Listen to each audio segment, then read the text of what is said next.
maintenant parler d'un point central de vos applications, la base de données. Et vous avez de la chance, HFSQL est livré en standard avec WinDev, WebDev et WinDev Mobile. HFSQL, vous le savez, c'est le moteur de base de données robuste et performant et librement redistribuable avec vos sites et vos applications.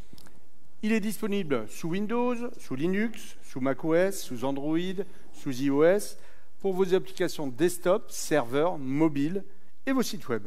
HFSQL, c'est le seul moteur de base de données au monde qui est nativement disponible sur toutes les plateformes. Et ça veut dire que quand vous écrivez une application qui repose sur HFSQL, eh bien, votre application et sa base de données sont universelles. Et oui, ça c'est un autre point extraordinaire de HFSQL, c'est que quel que soit le système d'exploitation, quel que soit le matériel, les tables de données et les index sont binairement identiques. Alors pour que vous soyez tranquille, HFSQL est disponible en version classique, en client-serveur, en cluster, en version embarquée, puis bien évidemment également dans le cloud. Vous êtes 92% à utiliser HFSQL dans vos applications. C'est énorme. HFSQL est partout.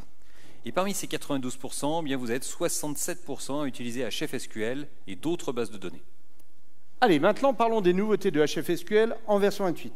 Alors dedans, il y a des nouveautés qu'on attendait tous. Tiens, par exemple, en HFSQL, on avait déjà les clés uniques, les clés avec doublons, les clés composées. La version 28 ajoute les clés primaires et les clés nullables. Alors je vous rappelle, une clé primaire, c'est comme une clé unique, mais on ne peut en avoir qu'une seule par fichier, par table. Une clé primaire, en fait, c'est une clé unique dans laquelle on n'a pas le droit, on ne peut pas mettre la valeur nulle. Alors vous définissez des clés primaires dans vos tables HFSQL directement dans l'éditeur d'analyse ou en SQL avec le mot-clé primary key. Et les clés nullables, comme leur nom l'indique, c'est des clés qui peuvent contenir la valeur nulle. Et nul, c'est différent de 0, nul, c'est différent de chaîne vide. Nul, en fait, ça indique qu'aucune valeur n'a été spécifiée.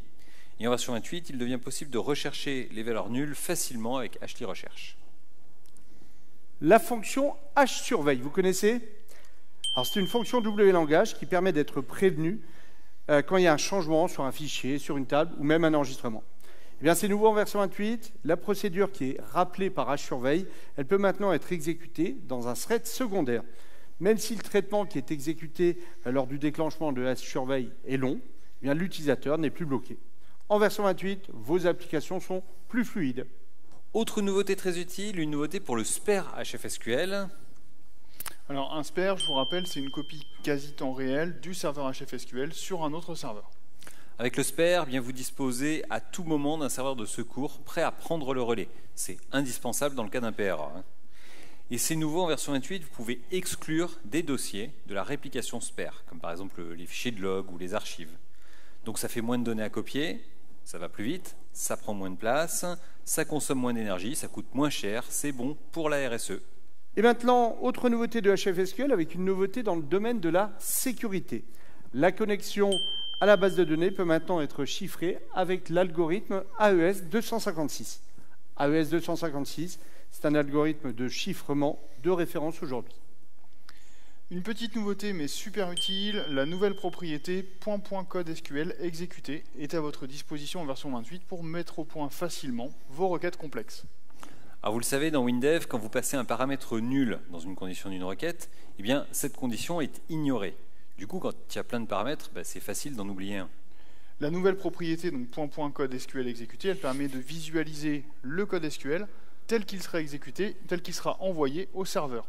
Alors vous voyez les valeurs des paramètres, vous voyez les conditions qui ont effectivement été demandées, vous voyez les conditions qui ont été ignorées, en l'occurrence vous ne les voyez pas justement, toute la requête en fait telle qu'elle part au serveur. Une nouvelle fonction WLangage pour nettoyer les vues. La fonction hSupprimeVue supprime une vue matérialisée du serveur. Quand vous n'en avez plus besoin, vous faites hSupprimeVue, ça vous permet de gagner de la place. Et puis on aime tous quand nos applications elles sont plus rapides. Vos utilisateurs, ils adorent quand leurs applications elles vont plus vite. Eh bien, en version 28, il y a eu plein d'optimes dans HFSQL. La fonction hExecute requête asynchrone a été optimisée, elle est jusqu'à 10 fois plus rapide. Et puis les requêtes de type top, bottom et limit sont, elles, jusqu'à 12 fois plus rapides. Allez, je termine ce sujet avec une nouveauté, une autre nouveauté pour HFSQL. Elle concerne les performances. Ça se passe dans le centre de contrôle HFSQL. Le voici. En version 28, vous pouvez demander au serveur d'analyser une requête en fonction des données réelles. Donc s'il manque des clés, le serveur HFSQL vous dit lesquelles. Alors c'est facile, regardez. Ici, j'ai une requête pour extraire les clients qui habitent en France, de ma base de e-commerce. La voici. Je charge, donc je l'ai chargée. Je clique sur le bouton en haut « Suggérer les clés ». Allons-y. Et le serveur m'indique qu'ajouter une clé composée sur les rubriques pays et code postal pourrait optimiser cette requête. Super facile. Puis je vous rappelle que le serveur HFSQL vous envoie tous les mois un compte-rendu automatique des clés ajoutées pour l'ensemble des bases. Toujours sur les performances de HFSQL, vous qui êtes des habitués du WinDevTour, vous vous en doutez, aujourd'hui on est venu avec une base de données de 28 milliards d'enregistrements. 28 000 millions de lignes. Et HFSQL gère jusqu'à 329 millions de milliards de lignes, donc vous êtes tranquille pour un bon moment. Alors cette base de 28 milliards, c'est une base de données dans le domaine de la grande distribution. Et cette base, elle est ici, sur notre serveur. Tiens Marc, tu peux nous montrer la base de 28 milliards dans le centre de contrôle, s'il te plaît? Voilà. Voilà, vous le voyez, cette base, elle contient exactement 28 milliards 245 millions 204 871 enregistrements. Allez, je lance WinDev. Je vais aller vous montrer le schéma de données de cette base. Alors, on va charger une application qui exploite cette base de 28 milliards. Et voilà le schéma de la base de données. Donc vous voyez dans cette base de données, j'ai des magasins, des produits, des familles de produits, du personnel, des tickets de caisse, etc. Alors dans cette application, c'est une application de data mining. Donc dans cette application, j'ai une fenêtre qui permet d'extraire des statistiques sur les ventes. Là voilà. Donc en fait, quels sont les produits les plus vendus selon un ensemble de critères. Cette fenêtre, elle sert ensuite à organiser les produits dans les rayons. Donc l'extraction de ces statistiques, elle est faite avec une requête. La voici dans l'éditeur de requête de WinDev. Et voici le code SQL de cette requête. Alors, le code SQL, je vous le rappelle, il est généré automatiquement par l'éditeur de requête. Et puis, si vous préférez, vous pouvez également le saisir. Allez, on lance cette application. Go! On va rechercher les 28 produits les plus vendus pour une date et une tranche horaire donnée dans un magasin. Donc déjà, aujourd'hui, on est à Paris. On va prendre le magasin de Paris. Et pour le reste, c'est vous qui allez choisir. Allez. Monsieur, est-ce que vous voulez bien choisir un jour entre 1 et 31, s'il vous plaît? 3. Le 3, merci. Monsieur, est-ce que vous voulez bien choisir un mois? Juillet, merci.